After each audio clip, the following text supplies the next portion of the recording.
Reality షోలలో కావాలనే కాంట్రవర్సీలను చేస్తూ ప్రేక్షకులను బురిడి కొట్టించడం, ఆపై అదంతా షో టీఆర్పీ కోసమేనంటూ తెలిసి ప్రేక్షకులు వారిని అనుకోవడం తెలిసిందే కదా.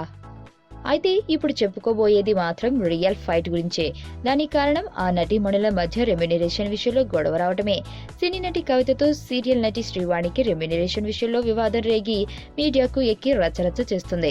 దీనికి కారణం ఓ టీవీ షోలో వీరిద్దరూ పాల్గొనడమే. శ్రీవాణి భర్త విక్రమాదిత్య కెవ్వు కబడ్డీ అనే షోను నిర్వహిస్తున్నారు.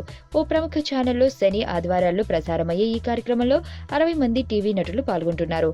ఇక ఈ కార్యక్రమానికి జడ్జిగా వ్యవహరించాలని కవితను కోరారు. 7 రోజుల షెడ్యూల్లో ఒక రోజు ప్రోమో షూట్ లో పాల్గొనాలని ఒప్పందం చేసుకున్నారు.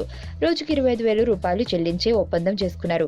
దీనికి సంబంధించిన 75,000 రూపాయలు ఆమెకు అందజేసి మిగిలిన మొత్తానికి చెక్ ఇచ్చారు. ఆ చెక్కు బ్యాంకుకు వెళ్లి మార్చుకునే సమయానికి స్టాఫ్ పేమెంట్ పెట్టడంతో అసలు వ్యవహారం మొదలైంది. షెడ్యూల్ ప్రకారం షూటింగ్ లో పాల్గొన్నాక స్టాఫ్ పేమెంట్ ఎందుకు పెట్టారని కవిత ఆగ్రహం వ్యక్తం చేయడంతో ఇద్దరి మధ్య మాటలు తుటాలు పేలుతున్నాయి. ఒక ప్రైవేట్ మీడియా ఛానల్లో డిబేట్ లో పాల్గొన్న కవిత శ్రీవాణిని ఏకిపాడేయగా దానికి ఘాటుగానే రిప్లై ఇస్తుంది శ్రీవాణి. తాను కవిత ఫ్రీగా చేస్తుందని అనుకున్నానని చెబుతోంది.